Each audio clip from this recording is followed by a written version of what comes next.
मैं डॉक्टर हर्षवर्धन पुरी हूँ। मैं एक सीनियर कंसल्टेंट चेस्ट सर्जन हूँ, छाती का सर्जन और lung transplant surgeon Medanta Medicity Gurugram से। आज हम हिसार में आए हैं, हरियाणा में। आज से हम यहाँ पे ओपीडी स्टार्ट कर रहे हैं सीएमसी हॉस्पिटल में।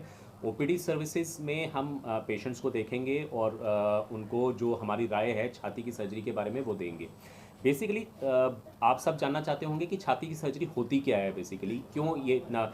आपने कोविड में देखा कि फेफड़ों में कई बीमारियां आई जिसका इलाज जो है कुछ दवाइयों से किया गया, कुछ सर्जरी से किया गया। मैं दवाई से इलाज नहीं करता, मैं सर्जरी से इलाज करता हूँ। सर्जरी के द्वारा हम लंग कैंसर की सर्जरी, एम्पाइमा जिसमें छाती में पस पड़ जाता है वैसी सर्जरी, ट्यूबरक्लोसिस की सर्जरी, एडवांस लंग कैंसर की सर्जरी, और अब अत्याधुनिक जो हमने एडिशन किया है वो है लंग ट्रांसप्लांट, जिसमें हम फेफड़े का प्रत्यारोपण करते हैं। ये सर्जरी जो थी पहले हिंदुस्तान में आज से 10 से 12 साल पहले बिल्कुल अवेलेबल ही नहीं थी। 10 से 12 साल अब ये सर्जरी सारी आपके मेदांता हॉस्पिटल गुरुग्राम में अवेलेबल हैं। हमारी जो टीम है वो 7 कंसल्टेंट्स की हैं। ये हिंदुस्तान की सबसे बड़ी टीम है छाती की सर्जरी करने, और हमारे जो नेतृत्व करते हैं वो डॉक्टर अरविंद कुमार हैं, जो प्रीवियस हेड हैं एम्स हॉस्पिटल के। उनके नेतृत्व में ये सारा काम होता है। अत्याधुनिक सर्जरी करते हैं हम, दूरबीन की सर्जरी जिसमें वैट्स जिसको कहा जाता है, छोटे छोटे छेदों से ये सर्जरी की जाती है। पहले ये पूरा ओपन करके खोल के की जाती थी। रोबोटिक सर्जरी की जाती है जिसमें रोबोट के द्वारा हम ये सारी सर्जरीज करते हैं। और अब क्योंकि आप देख रहे हैं कि कोविड के बाद और पोल्यूशन की वजह से या एडवांस डिजीज़ की वजह से फेफड़े एकदम लोगों के ख़राब होते जा रहे हैं। तो प्रत्यारोपण की जो चीज़ थी जो हिंदुस्तान में बिल्कुल अनअवेलेबल था अब तक, वो हमने गुरुग्राम में की। और अभी तक हमने 2 सर्जरीज ऐसी कर ली हैं। दोनों ही पेशेंट्स को हमने 1 महीने के अंदर किया है और डिस्चार्ज किया है बिना ऑक्सीजन के, जो कि पहली बार इस देश में हुआ है कि किसी भी अस्पताल ने, किसी भी ग्रुप ने ये इतनी मुश्किल सर्जरी स्टार्ट की हो और पहले ही महीने में 2 पेशेंट्स को करके बिल्कुल ठीक कर दिया। इसमें मैं आपको बताना चाहूँगा कि एक बहुत अच्छी बात है कि जो दोनों पेशेंट्स हैं हमारे, एक पंजाब से है और एक हरियाणा से है। आप लोगों का बहुत सपोर्ट है पंजाब और हरियाणा का हमें मेदांता में, इसकी वजह से ये सब कुछ सक्सेसफुल हो पा रहा है। हमारे जो सीएमडी हैं डॉक्टर नरेश त्रेहान, उनका भी बहुत ही रुझान है पंजाब और हरियाणा की तरफ कि यहाँ के पेशेंट्स, क्योंकि वो खुद एक पंजाबी हैं, तो इसलिए उनका हमेशा रहता है कि हमारे पंजाब और हरियाणा के भाई बहनों को जो अत्याधुनिक इलाज है जो बाहर के देशों में अवेलेबल है, वैसा इलाज अब भारत में भी अवेलेबल हो।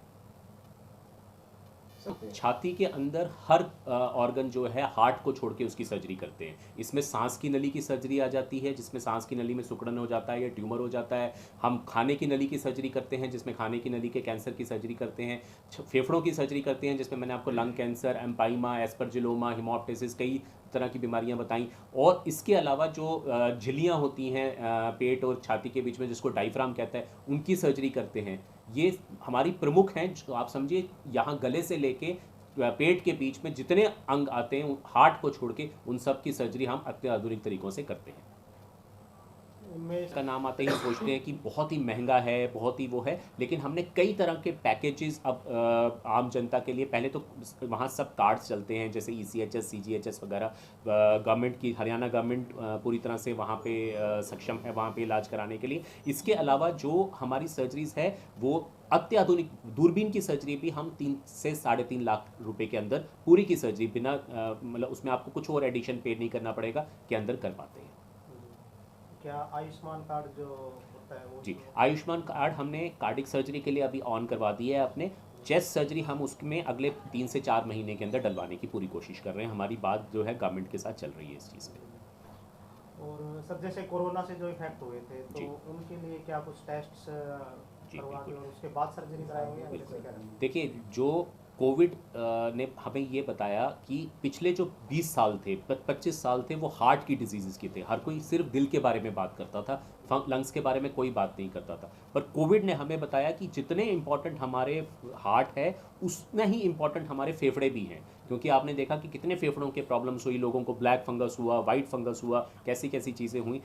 अब इन लोगों की जो अब अच्छी बात यह है कि हमारे जो कोविड के मरीज़ थे अब वो काफ़ी इम्प्रूव भी हो रहे हैं, उनको सर्जरी की ज़रूरत नहीं पड़ रही, कुछ दवाइयाँ देके वो इम्प्रूव हो रहे हैं। इन सारे पेशेंट्स के बिल्कुल प्रॉपर टेस्ट किए जाते हैं प्रोटोकॉल के हिसाब से, और फिर प्लान किया जाता है कि क्या कोई दवाई देके ये ठीक हो जाएंगे या किसी और प्रकार की चीज़ की। कई जैसे कोविड के पेशेंट हैं जिनके फेफड़े कोविड की वजह से पूरे ख़त्म हो गए हैं, उनके प्रत्यारोपण का भी हम आगे सोच रहे हैं। सर हिसार में कब से शुरू होगी ये सेवाएं आपकी? जी, अभी हमने फर्स्ट फेज़ में यहाँ पे ओपीडी सर्विसेज स्टार्ट की हैं सीएमसी हॉस्पिटल डॉक्टर साहिल के साथ मिलके। आहिस्ता आहिस्ता, जैसे देखिए ये बहुत ही अत्याधुनिक सर्जरी हैं, इनमें जो रोबोट वगैरह यूज़ होता है वो बहुत ही एडवांस्ड चीज़ें हैं। जैसे जैसे हम आगे बढ़ेंगे सेकंड फेज़ थर्ड फेज़ में हम ये सर्जिकल सर्विसेज भी आहिस्ता आहिस्ता यहाँ स्टार्ट करने की पूरी कोशिश करेंगे। सर ये बताएं कि जो एक B7 एक चाइना में काफी फैला हुआ जी, है, तो जी। ये फेफड़ों में कितना जी, मतलब प्रभाव डालता देखिए है, कैसे देखिए एक इसका? चीज़ मैं आपको बताता हूँ, कोविड जो है अब दुनिया से जाने के लिए नहीं है, वो यहाँ रहने के लिए आ गया है, ठीक है। सो इसके कई वेरिएंट्स आते जाएंगे। आपने पहले सुना कि इनिशियल वेरिएंट डेल्टा आया, फिर ओमिक्रॉन आया, अब ये BF7 आया। ये वायरस राक्षस की तरह अपना स्वरूप बदलता रहता है। तो आपको ये देखना है कि वायरस वहीं रहेगा, हमें क्या करना है इस वायरस से लड़ने के लिए। तो इस वायरस से लड़ने का दो ही तरीके हैं। एक तो जब जब गवर्नमेंट बूस्टर डोज को एडवाइस करती है, आजकल लेज़र बूस्टर भी स्टार्ट कर रही है गवर्नमेंट, तो वो लीजिए। जो जो वनरेबल पॉपुलेशन होती है, जैसे बुजुर्ग होते हैं, छोटे बच्चे होते हैं, या सॉरी 18 साल प्लस के जो काम करने वाले, बाहर निकलने वाले, उनको ये बूस्टर इमीडिएटली लेना चाहिए जब गवर्नमेंट अनाउंस करती है। और कोविड अप्रोप्रिएट बिहेवियर को हमेशा कभी नहीं भूलना चाहिए। मास्क पहनना, बहुत ज़्यादा क्राउडेड लोकेशंस में नहीं जाना, बहुत ज़्यादा थोड़ा डिस्टेंस मेंटेन, जैसे हम और आप बैठे हैं डिस्टेंस मेंटेन करके ऐसे बैठना, ये कोविड अप्रोप्रिएट बिहेवियर को अब हमें अपनी ज़िंदगी के अंदर लाना ही पड़ेगा।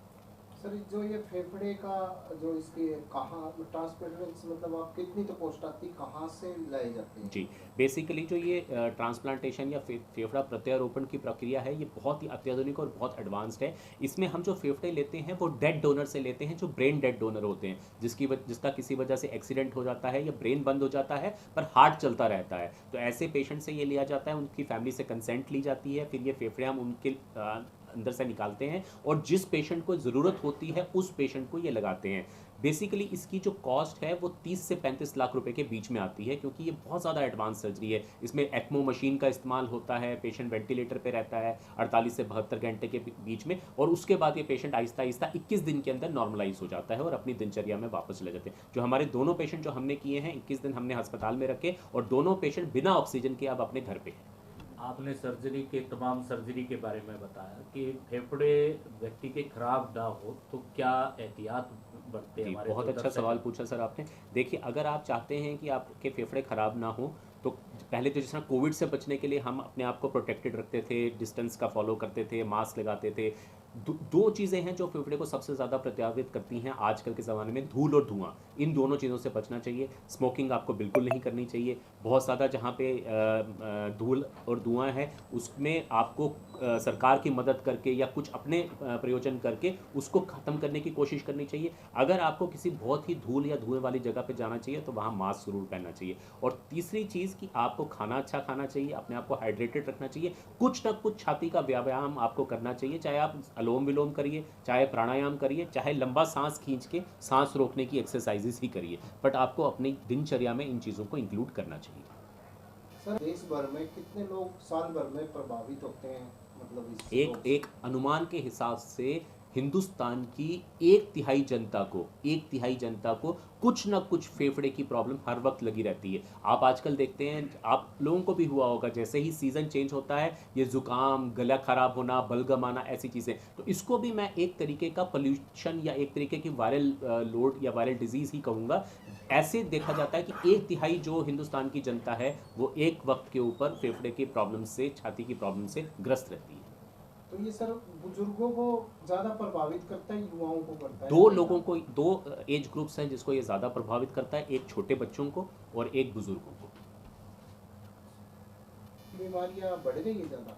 बिल्कुल, फेफड़ों की बीमारियां जो हैं पहले भी ज़्यादा थी, ऐसा नहीं है कि कोविड से पहले कम थी, बट कोविड के आने से एक और चीज़ ऐड हो गई है जिसको वायरल निमोनियाज और वायरल डिजीज़, लंग डिजीज़ कहते हैं।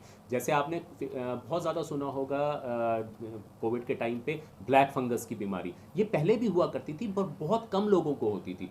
कोविड के बाद ये बढ़ गई है, फंगल डिजीज़ बढ़ गई है। एक चीज़ कोविड ने और की, जो अच्छा किया शायद, कि बहुत सारे लोगों के सीटीज़ हुए जब कोविड चल रहा था।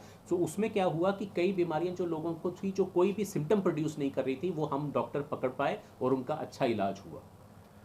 अगर कोई इस तरह की डिजीज है तो उसके टेस्ट वगैरह करवाने की क्या सलाह है? जी, देखिए अगर आपको सबसे पहले हिंदुस्तान में प्रॉब्लम क्या है कि अगर आपको कोई भी प्रॉब्लम होती है, जैसे खांसी ही आ रही होती है, लोग उसको महीना महीना इग्नोर करते रहते हैं। पहली एडवाइस मैं ये दूंगा, अगर आपको खांसी आ रही है, बलगम में खून आ रहा है, सांस चढ़ने की बीमारी हो रही है, आपको तकलीफ हो रही है चलने में, सीढ़ियाँ चढ़ने में, इमीडिएटली अपने आसपास के अच्छे अस्पताल में जाइए, वहाँ के पल्मोनोलॉजिस्ट को दिखाइए, चेस्ट फिजिशियन को दिखाइए, जो वो टेस्ट एडवाइस करते हैं, जैसे पीएफटी करते हैं या सीटी स्कैन करते हैं, वो कराइए, और उसके अकॉर्डिंग जो भी वो ट्रीटमेंट बोलते हैं कि आपका दवाइयों का ट्रीटमेंट होगा तो दवाइयाँ, और अगर वो सर्जरी के लिए बोलते हैं तो आप सर्जरी करवाइए। ऐसा मत डरिए कि हम सर्जरी करवाएंगे तो शायद बच ही ना पाएँ, ऐसा बिल्कुल नहीं है। हिंदुस्तान में अब ऐसी अत्याधुनिक तरीके की सर्जरी बहुत आराम से हो रही है। सर जैसे फेफड़ों का जो इलाज किया जाता है उस दौरान क्या फेफड़े को काट दिया जाता है, कैसे?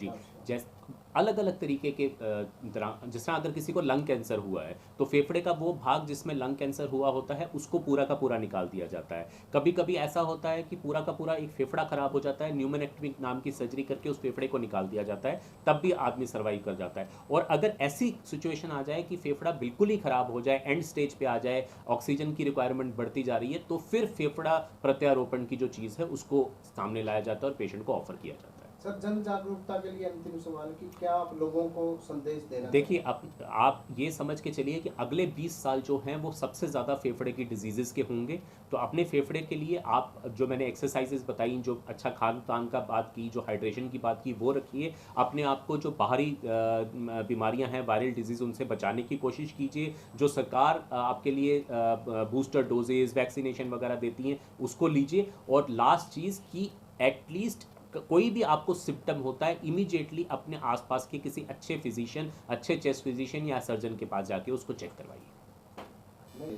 किस चीज़ की? एक्मो एक एक्स्ट्रा कॉर्पोरियल तरह का मशीन होता है, जिसमें क्या किया जाता है, जब आपके फेफड़े का क्या काम है, बेसिकली उसका काम है आपके शरीर को ऑक्सीजन देना और कार्बन डाइऑक्साइड को निकालना। तो यही काम हम जब खून के ज़रिए से बाहर की मशीन के थ्रू करते हैं, इसको एक्मो कहते हैं। फेफड़े को पहले बचाने के लिए वेंटिलेटर लगाया जाता है कि बाहर से आप ऑक्सीजन देते जाओ। जब ऐसा लगता है कि अब ये पेशेंट वेंटिलेटर से भी ठीक नहीं होगा, तो उसको एक्मो मशीन पर डाला जाता है। एक्मो मशीन क्या करती है कि हमारा जो फेफड़े का काम है वो ले लेती है, और फेफड़े को थोड़ा रेस्ट मिलता है, जिसमें उसमें सुधार आने के चांसेस बढ़ जाते हैं। ये बहुत ही अत्याधुनिक ट्रीटमेंट है फेफड़े की डिजीज़ का। Thank you doctor.